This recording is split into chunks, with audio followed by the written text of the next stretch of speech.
Vamos para a primeira deliberação, que é a administração, né? Então, aqui, primeiro, nomeação de administrador. Nomeação de um administrador. Veja, pessoal, que a nomeação de um administrador, ela está lá no artigo 1323, primeira parte. Artigo 1323, primeira parte. Deliberando a maioria sobre a administração da coisa comum, escolherá o administrador que poderá ser estranho ao condomínio, tá? Então, veja, pessoal, os condôminos aprovaram a administração, aprovou,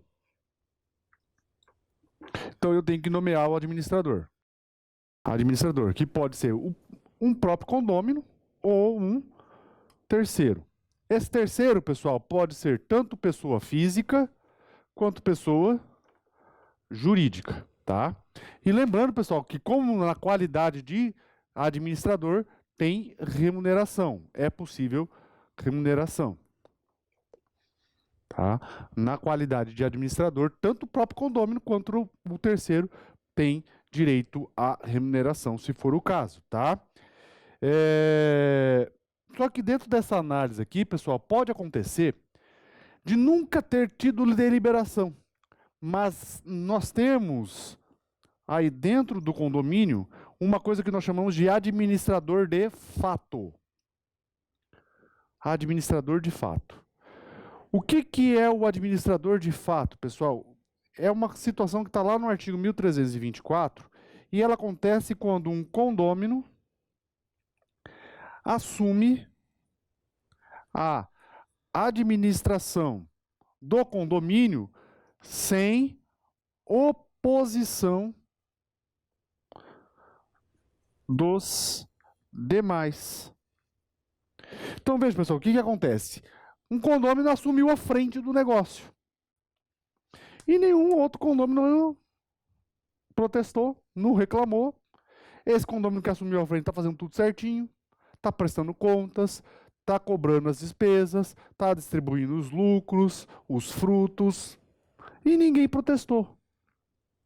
Então, nessa situação, pessoal, o que nós temos? O administrador de fato, que está lá no artigo 1324. O condômino quer administrar sem oposição dos outros, presume-se representante comum. É o administrador de fato, tá? Então, isso aí é um ponto interessante que a gente tem que contar também. Outro ponto importante, pessoal, os frutos na administração. Quando a coisa produz frutos na administração. Como é que funciona, pessoal? Artigo 1326. Os frutos da coisa comum, não havendo encontrar estipulação ou disposição de última vontade, serão partilhados nas proporções dos quinhões. Então, veja, pessoal, o administrador, ele vai pegar os frutos, vai apurar despesas e receitas, gerou frutos, teve lucro, vamos interpretar aqui os frutos como lucro, tirando todas as despesas, ele vai ratear esse lucro entre os condôminos, tá? Então, rateia na medida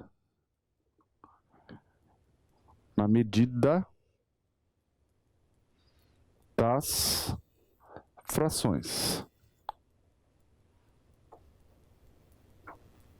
Rateia na medida das frações. Certo, pessoal? Então, essa é a administração do condomínio, certo? Pessoal, não aprovou a administração. Eu vou para o segundo ponto.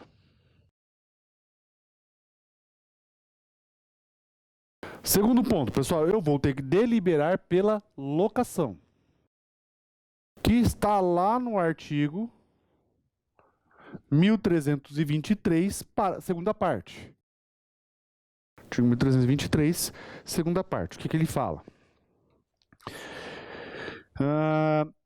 Então, vamos lá, na sequência, resolvendo alugá-la, preferir-se-á em igualdade de condições o condômino ao que não o é. Então, veja, pessoal, sendo aprovada a locação, então, aprovada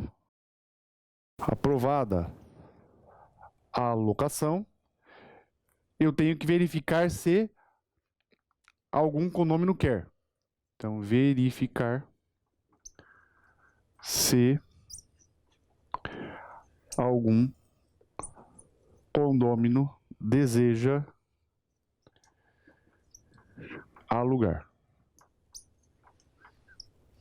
Tá? Se sim, então ele tem preferência. Se sim, o condômino tem preferência. Tá? Em igualdade de condições, tá? Sempre aqui, ó, igualdade de condições. Então eu vou apurar o valor do aluguel, pessoal. Eu vou apurar o valor do aluguel. E aí um detalhe, pessoal. Eu apuro o valor do aluguel, só que, veja, é o condômino que está alugando. Então, na hora dele efetuar o pagamento, ele não vai fazer o pagamento do aluguel integral. Ele vai fazer o pagamento do aluguel descontando a parte dele. Porque ele é condômino. Correto? Então, se ele é condômino, ele tem que descontar a parte dele. Então, veja, pessoal. Aqui, o aluguel vai se dar com o desconto ou compensação da fração que ele tem direito. Uma ideia bem simples, pessoal. Vamos supor a seguinte situação. Eu tenho um condomínio com 3 pessoas. O aluguel vale 900. O condômino A deseja alugar a coisa. Quanto que ele vai pagar de aluguel? Ele vai pagar os 900? Não, pessoal. Por quê? Porque, vejam, ele já é condômino. 1/3 desses 900, ele tem direito. Porque ele é condômino. Então, igualdade de condições, 1/3 para cada um, ele é condômino. Então, ele tem direito a esse 1/3. Então, ele não precisa pagar 900 para depois receber 300. Na verdade, a gente vai ter compensação.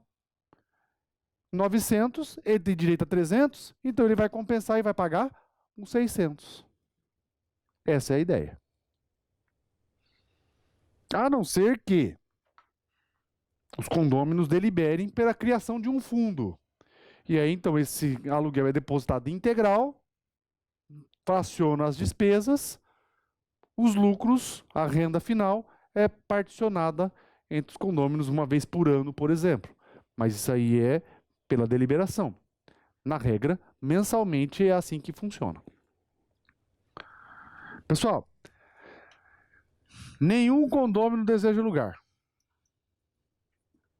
Nenhum condômino deseja alugar. Então agora, eu vou oferecer para terceiros. Eu vou oferecer para terceiros. Tá? Sempre em igualdade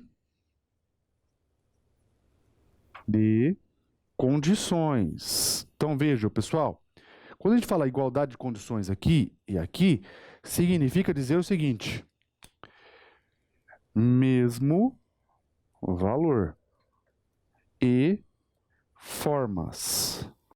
Como assim, professor? Simples, pessoal. Eu falei para vocês que o aluguel aqui era 900, certo? Se eventualmente for proposto para o terceiro aqui 900 e o terceiro falar, não, eu pago 800. Eu posso alugar para o terceiro? Não. Primeiro, eu vou ter que oferecer novamente para os condôminos por 800.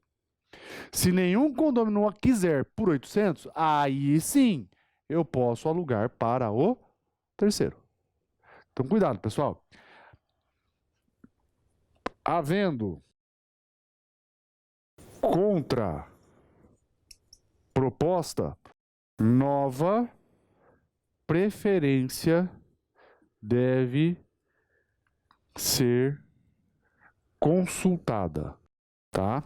Ou seja, pessoal, havendo uma nova contraproposta, eu volto aqui. Aliás, aqui não. Errei a flechinha. Eu volto aqui. Ok? Então, essa é a ideia da locação. Professor, Até deliberaram pela alocação, mas nenhum condômino quis, não achou terceiro para alugar. Passou um determinado tempo, não achou terceiro. Ou simplesmente eles não aceitaram também a alocação. Então agora nós vamos para a terceira etapa.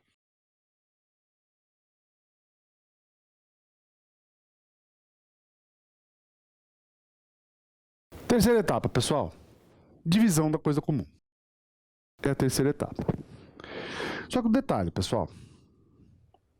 Não sendo aprovado nem a alocação, nem a administração, nem a alocação, eu vou para a divisão.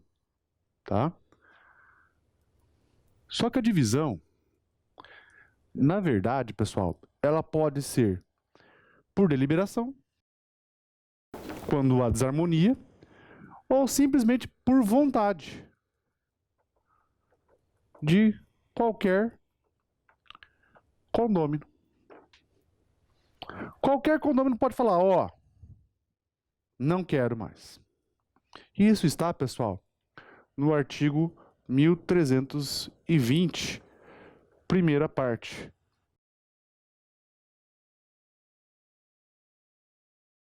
Vai falar o seguinte: a todo tempo será lícito ao condômino exigir a divisão da coisa comum, respondendo o quinhão de cada um pelas despesas da divisão. Então veja, pessoal, eu tenho 3 condôminos. Um deles não quer mais. Vai dividir. Mas logicamente, pessoal, que a divisão, lógico, né, só vai existir se o bem for divisível. Se o bem não é divisível, né? Lógico, tá? E um outro detalhe, pessoal. A divisão, ela também gera rateio das despesas. Rateio das despesas. Então, as frações ideais vão responder pela divisão. Professor, mas é só um que quer dividir. Posso dividir só a parte dele e os outros dois continuarem juntos? Pode, sem problema nenhum. Mas vai haver o rateio das despesas. Por quê? Porque está no código. Tá? Dentro do campo da divisão, pessoal, alguns detalhes devem ser observados. Primeiro detalhe. Uma coisa chamada de cláusula de indivisibilidade. Cláusula de indivisibilidade, que está lá, pessoal, no artigo 1320, parágrafos 1º a 3º. Tá? A cláusula de indivisibilidade, pessoal, no Código de 2002, ela alterou bastante em relação ao Código 16, que antes era eterna, para sempre, e agora não é mais. Tá? Existem, na verdade, pessoal, 2 espécies de cláusula de indivisibilidade. Nós vamos ter a voluntária e nós vamos ter a involuntária. A voluntária e a involuntária. A voluntária, pessoal, está no parágrafo 1º do artigo 1320, que vai falar o seguinte: pode os condôminos acordar que a coisa indivisa, que fique a coisa indivisa comum por prazo não maior que 5 anos, suscetível de prorrogação ulterior. Ou seja, pessoal, é aquela que se dá por acordo de vontades entre os condôminos, tem prazo de 5 anos, que podem ser renovados. Renovados. Nossa. Renovados. Prazo de 5 anos que podem ser renovados, tá? Acordo de vontade, acabou 5 anos. Ah, vamos fazer mais 5 anos? Vamos, mais 5 anos.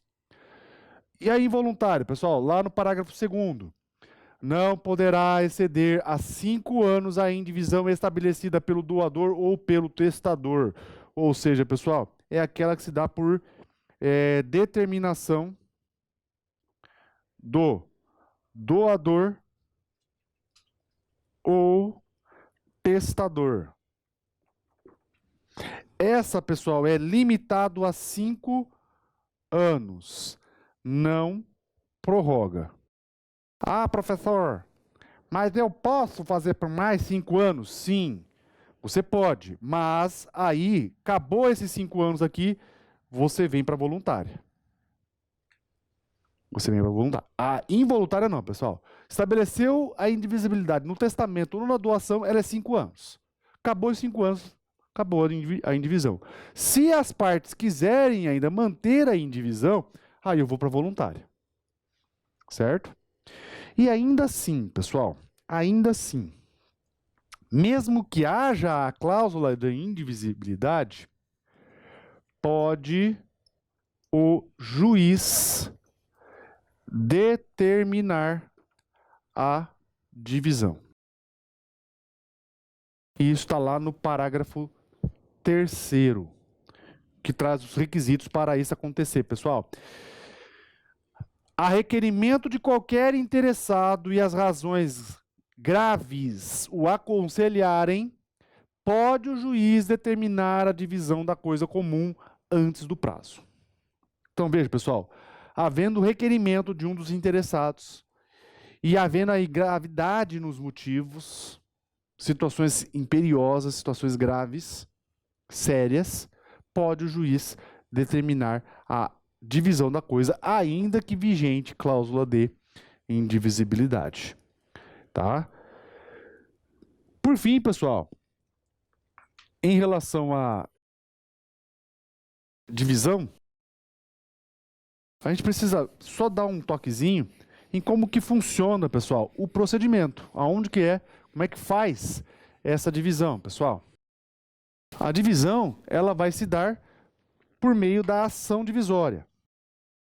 Se dá por ação divisória, logicamente, né, se não houver consenso. Se não houver consenso. Se tem consenso, faltou um V aqui. Se não houver consenso. Se tem consenso, eles mesmos se decidem lá como é que vai dividir e divide, né? Então, veja, pessoal, o artigo 1321, ele vai falar para nós o seguinte, ó, eu vou seguir o procedimento dos artigos 569 a 598 do Código do CPC e vou aplicar as regras que estão no Código Civil, lá nos artigos 2013 a 2022, que tratam da partilha. Tá? Então, veja, pessoal, artigo 1321, aplica-se a divisão do condomínio no que couber as regras de partilha da herança. Tá? Então, a ação divisória, procedimento está aqui no 569 ao 598 do Código de Processo Civil e eu vou aplicar as regras da partilha, pessoal. Esses artigos aqui orientam o juiz em como fazer a partilha de bens. Confesso para vocês, pessoal, que não é uma ação fácil para o juiz decidir. Por quê, pessoal? Porque é muito trabalhosa. O juiz tem que fazer uma série de ponderações e análise para fazer a partilha do bem. Por quê? Porque dificilmente, pessoal, o mesmo bem, ou dificilmente os 3, 4, 5 condôminos vão ficar com exatamente as mesmas frações. Porque a área nunca é igual nos lugares. Dificilmente, pessoal, a área, quando é divisível, consegue ser igual na sua totalidade, a ponto do juiz conseguir falar, ó, 1/3 para você, 1/3 para você, 1/3 para você, passa a cerca aqui e fechou a conta. Não, pessoal. Só para vocês terem uma ideia, numa fazenda, ela pode ter um rio, pode ter uma mina de água, pode ter uma sede da fazenda, pode ter uma mangueira, e tudo isso tem que ser levado em consideração. Pode ter uma área com reserva legal, pode ter uma área para plantio, uma área para pasto, e tudo isso tem que ser levado em consideração, pessoal, quando o juiz for fazer a divisão. Então, não é uma ação fácil para o juiz decidir. Se for possível, pessoal, sempre é interessante que os condôminos façam isso de forma consensual. Por quê? Porque se for partir para a forma litigiosa, pessoal, é muito trabalhosa, muito problemática e demorada. Demorada, tá? Beleza, pessoal. E a última solução, que é a venda da coisa.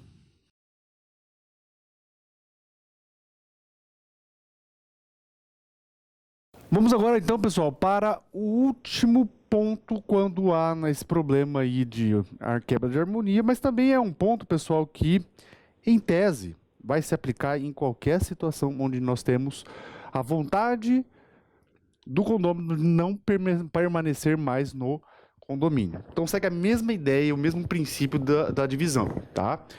Pode ser por quebra da harmonia, pode ser porque não tem mais interesse em permanecer no condomínio. Então, aí nós vamos para a venda como quarta solução. Venda da coisa. Essa venda, pessoal, ela pode ser total e pode ser parcial. Venda total e pode ser parcial. Essa venda total, pessoal, pode ser para um condômino ou pode ser para um terceiro. Logicamente que entre terceiro e condômino, prefere o condômino, tá? Então, com preferência. Com preferência. Com preferência. E a parcial. A parcial, pessoal, ela também pode se dar para condômino ou para terceiro, só que com detalhe. Quando a coisa é divisível, não tem preferência. Como assim, professor? Já vou falar para vocês. Quando a coisa é indivisível, tem preferência. Olhem aqui, pessoal. Seguinte. Isso eu estou afirmando para vocês por causa do artigo 1322. Quando a coisa for indivisível e os consortes não quiserem adjudicá-la a um só, então veja, pessoal, quando a venda é parcial, porque os consortes não querem adjudicá-la a um só, ou seja, um condômino vem comprar tudo, ou vender para um terceiro, tudo, eu vou para a indivisibilidade. Então, o artigo 1322, pessoal, eu só vou aplicar se a coisa é indivisível. Se a coisa não é indivisível, eu não aplico o artigo 1322. Eu posso vender sem direito de preferência. Então, veja, pessoal, que o artigo 1322, que estabelece o direito de preferência do condômino, só se aplica quando a coisa é indivisível. Então, vamos lá. Quando a coisa for indivisível e os consortes não quiserem adjudicá-la a um só, indenizando os outros, será vendida e repartida ou apurado, preferindo-se na venda, em igualdade de condições, em condições iguais de oferta, o condômino ao estranho. E entre os condôminos, aquele que tiver na coisa benfeitorias mais valiosas e, não as havendo, as de maior quinhão. Então, vamos lá, pessoal. Artigo 1322, então, vai estabelecer para nós o direito de preferência. Requisitos para o direito de preferência. Requisitos para o direito de preferência. Primeiro, venda de fração. Venda de fração. De coisa indivisível. Justificativa para isso, pessoal. Se a coisa é divisível e o terceiro estranho entrar no condomínio, os condôminos podem pedir o quê? Divisão da coisa. Então não tem por que dar preferência. Mas não é indivisível, não tem como. Não tem como dividir. Então, eu preciso dar preferência para evitar que terceiro estranho entre no condomínio. Então, venda de fração de coisa indivisível. Inexistência de interesse na adjudicação. Na adjudicação total da coisa. Inexistência de interesse na adjudicação total. Total. E quarto, igualdade de condições. E quando a gente fala de igualdade de condições aqui, pessoal, significa preço, forma e prazo. Preço, forma e prazo. Então, o que vai acontecer, pessoal? Um condômino não quer mais ficar com a sua cota parte. Ele deseja vender. O que os condôminos têm que decidir? Vamos vender tudo e alguém adjudica? Não, não quer. Ninguém quer. A gente não quer vender a coisa toda? Não. Eu quero ficar. Beleza. Então, o que o condômino vai fazer? Ele vai avaliar a cota dele e vai pedir o preço dele. Ah, eu quero na minha cota 100 mil reais à vista. E ele vai notificar, de preferência por escrito, ou algum meio que admita a prova, ele vai notificar o condômino, os condôminos, falando, estou vendendo a minha cota. Alguém tem interesse? E aí, então, pessoal, os condôminos vão manifestar ou não interesse. Passado o prazo, falou que não, ou ninguém falou nada, acabou o direito de preferência, aí sim, esse condômino pode oferecer para terceiros. Ofereceu para o terceiro. O terceiro pagou 100 mil, beleza, fechou, vendeu, acabou. O terceiro não pagou 100 mil. E agora? Agora, pessoal, seguinte, o terceiro chegou com uma contraproposta. Chegou com uma contraproposta, pessoal, tem que ser dado nova preferência. Então o terceiro chegou para o condômino e falou, ó, condômino, 100 mil tá caro, eu pago 95. O condômino pode vender para o terceiro? Não. Ele agora tem que pegar essa contraproposta, apresentar para os demais condôminos e dar novo direito de preferência. Entenderam, pessoal?